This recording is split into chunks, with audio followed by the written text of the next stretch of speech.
How's it going, everyone? I'm Keegs, and Netflix just released the next 2 movies of Stranger Things, aka Season 4 Part 2. I mean, these guys were real long episodes, but man, it was worth the wait entirely, I thought, though it's going to be an excruciating wait for Season 5 to come out now in 2024. But anyways, in Season 4 Part 1, we left off with Nancy in the Mind House, and Vecna was there telling her his entire backstory. The gang is trying to find some music to save Nancy, and they're not really able to do that, but really that's okay because Vecna actually just lets her go with a message to give to Elle, so dodged a bullet there. Though I don't even think she talks to Elle through this entire season, so it's kind of funny. I'm not sure that message was ever delivered. And I guess Vecna has a telepathic link with Max and just doesn't want to go through the effort for, plowing through somebody else's mind to try to get them ready for sacrifice. That's why he can't change targets now. What if she just died normally? Would that open a gate there? Or does he have to do his whole magic thing and then that opens a gate? If she dies, then does he just be like, oh crap, now I gotta go do this whole thing over again and start from square one and start torturing some other poor soul and get them all prepped up? I don't know, not sure. But anyways, he decides, you know what, I don't need Nancy, I'm sticking with Max. The crew comes up with a quite ridiculously dangerous but also entirely badass plan. So they go to a weapons depot to stock up on some ammunition, and of course, who do they see when they get there? The entire basketball team who's kind of lost their minds and is going to hunt some children, and nobody's doing anything about this. I guess they haven't legally committed a crime yet, but the intent is all there. At the same time, though, Elle is trying to leave, though Papa really doesn't want her to, so he kind of betrays the dude he's working with. And then the military shows up, all hell breaks loose, and they try to escape, where Papa gets shot. And Elle has what I think is maybe the most badass scene in the series. There's one more scene actually this season that may top it, but she just straight up takes a helicopter down and blows it up over all of the military vehicles. And it is just one awesome scene, I thought. And now Papa's dead, we think. He's faked his death multiple times by this point, but I'm not sure there's much getting back from that one. He was shot pretty much through the heart. And I think in his own twisted way, he did really care for Elle, but it really was kind of his fault that everything right now is happening. He's the one who led this entire situation and took in Elle and trained her, and then all of a sudden she tore a hole open, and now, number one's really mad, but it's hard to tell because I feel like had he not intervened, one still might have gone on a rampage at some point, though I'm not sure if the stakes would have been quite as high as they are right now.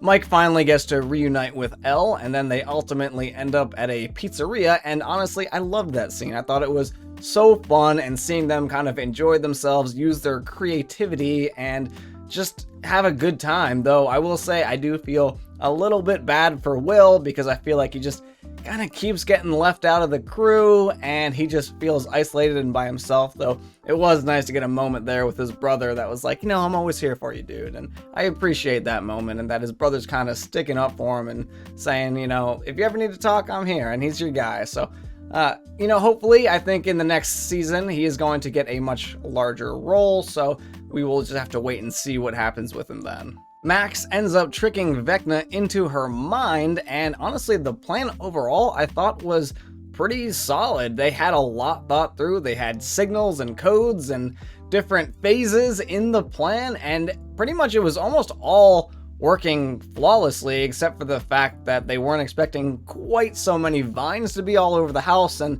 that kind of, made everything go to crap. It might have made sense to have one person wait outside in case the other ones were like, oh, I didn't do it, it's next guy's turn.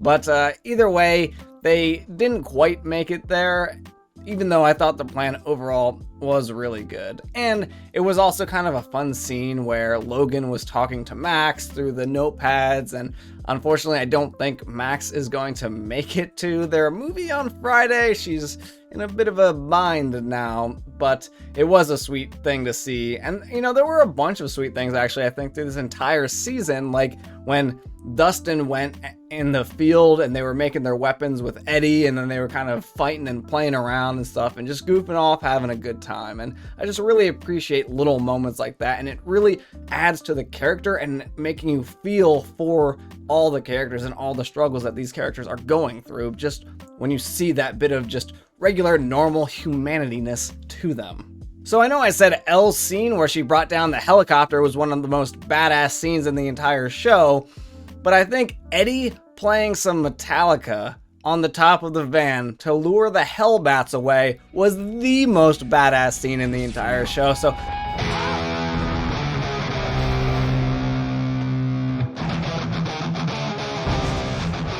let me know, what do you think was the most badass scene in the show? Because that was almost untopped of a moment in Stranger Things, I thought. And I'm not gonna lie, I was tearing up when Eddie died because that was such an emotional scene and it was just so freaking sad. And you know, I kind of called it in my last video where I'm like, I'm not sure there's any way for Eddie to get out of this because the whole town thinks you're like some evil, crazy witch doctor doing demonic cult things.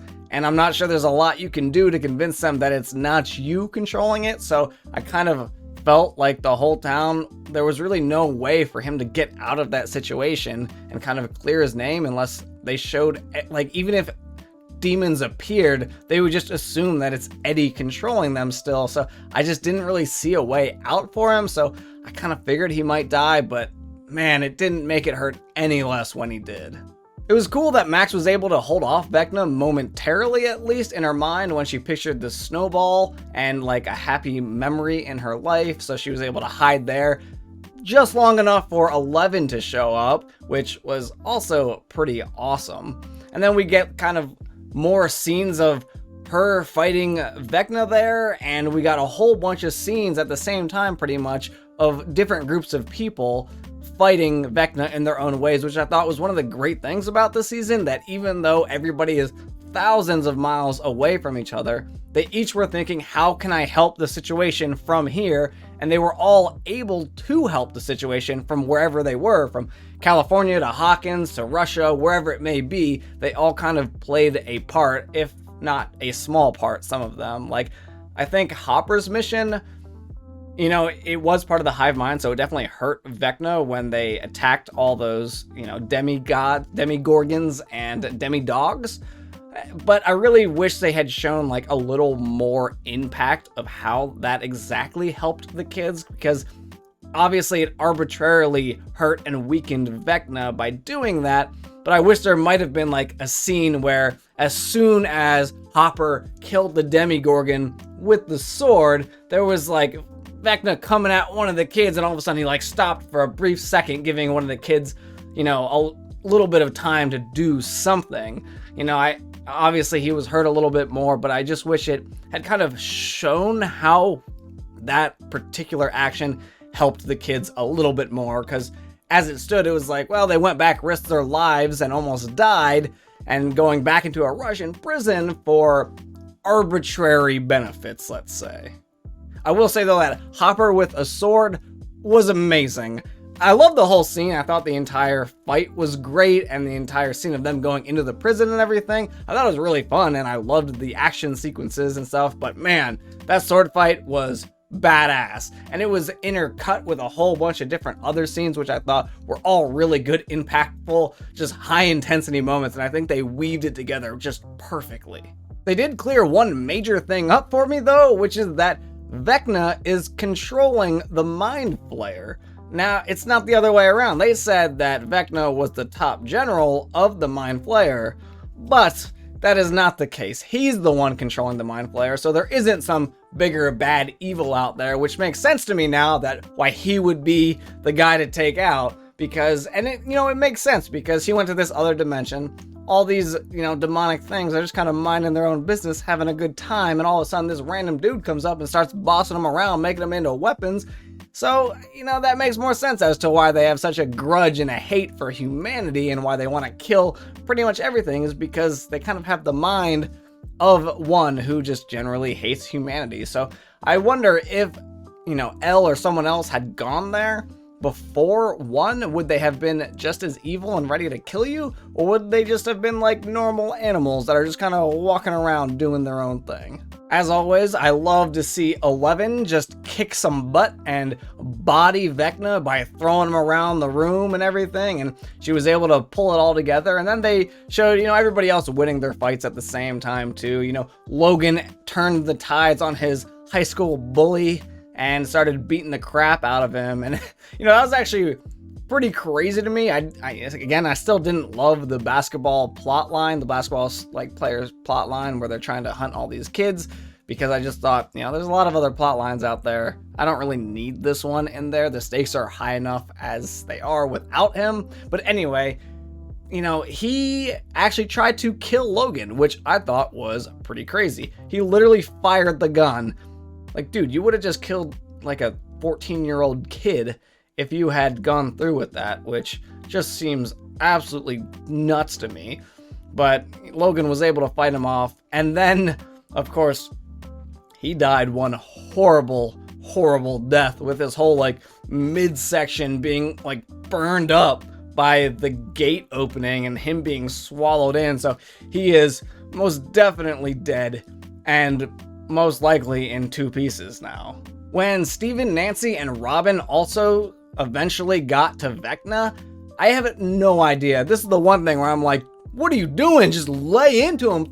Give him everything you got. But they were like, 1 Molotov. Oh, that didn't kill him. Oh, let me light this one and throw that in it. Okay, it's good. Throw that. Oh, he's still up. Okay, Nancy, why don't you shoot him once? See how it goes. She shoots him once. He's like, oh, he's still moving. Shoot him again. Okay, but they should be doing that at the same time. I mean, everybody should be throwing Molotovs. She should be going racking and stacking.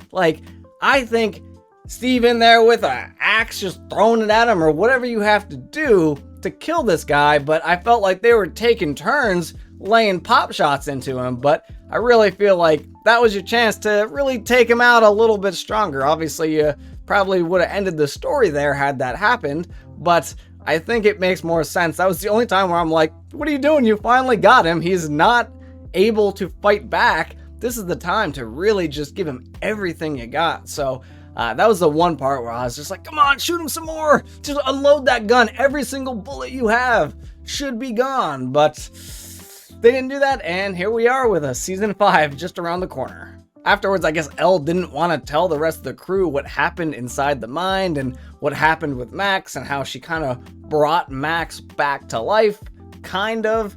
And they're also chalking it up as a loss for Elle.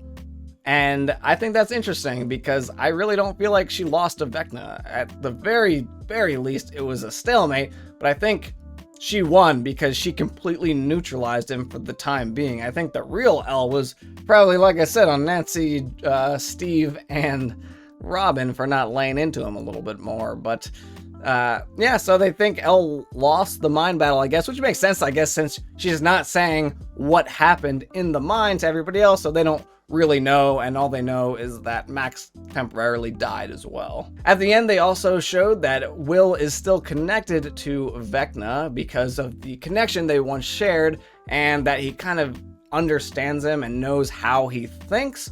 So I think Will's going to be a much, much bigger plot point or focus in the next season. I think he's going to have a lot more to do and a lot more to contribute, because I do feel like he kind of felt like a sidekick this season, where he just kind of stood by and watched other people do really good things and helped other people do things, but he didn't do a lot himself. So I'm excited to see next season him take a little more, limelight and kind of get in there and really add to the overall success of the missions, instead of just kind of aiding other people to be successful in their missions.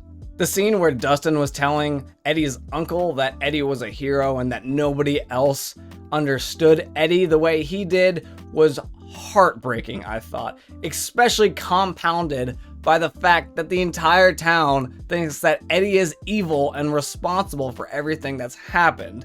So it's like you have this dude that literally died a hero, but everybody thinks he's a villain, which is really sad. It was a heartbreaking scene, I thought. And on top of the fact that I'm still sad that Eddie died in the first place. Hopper and Elle reuniting was really nice to see again, too. I assume we all thought that that was coming, and Hopper is skinny these days, looking a little worse for wear, but good job, man. You lost a little bit of weight.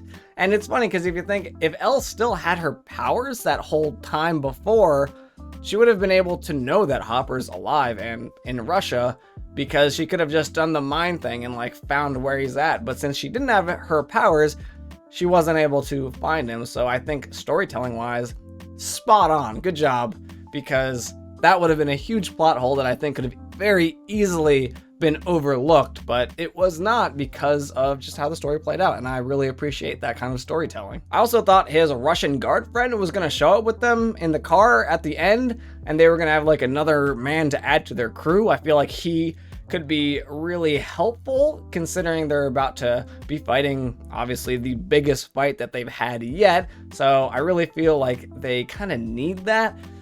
So, I hope he comes back next season. He was funny. I liked him. His personality was good, and it kind of made a lot of sense. So, I hope to see him back next season. Season 5 is supposed to have a time jump from what I hear, and I'm not sure realistically how far they can jump into the future, because I feel like everything that happened with the ground splitting open and the upside down kind of merging with this dimension seems like it would require immediate action from everybody, but nope, I guess they're doing a time jump, so I'm not sure how far they could go. I'm thinking maybe a few months. That would give time for Max's bones to all heal, and maybe her mind to heal a little bit as well.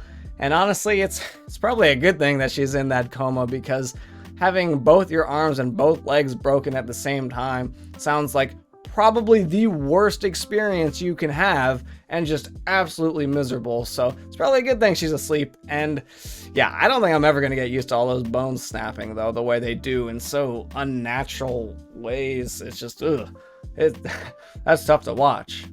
But I could also see a time jump, like, way into the future. I don't think this will happen, but I just think it'd kind of be a little bit neat if, like, they got back in it and it had been, like, 3 years, and all of a sudden now everything is completely turned upside down, and it's kind of like a dystopian future. I think that would be really interesting to see people just like fighting to survive now. And I don't think that's what's probably going to happen, but I just think it's kind of an interesting concept to see, everybody's got a gun everywhere they go. They're just fighting bats to get from point A to point B, and that'd be a wild ride. I don't think they're going to go quite that far with it, but overall, I loved this season, and there's not a lot I would change about it. I think it was just great from start to finish. I can't wait to see where they go with it in season 5 and how it's all going to eventually end. 2024 seems like a really, really long way away from right now, so it's going to be a long 1.5 to 2 years until the next season. But let me know, what did you think about this season? What did you think was the most badass moment in it? And where do you think it's going? But anyways, I'm Keegs, and I will catch you all later for some more nerd thoughts.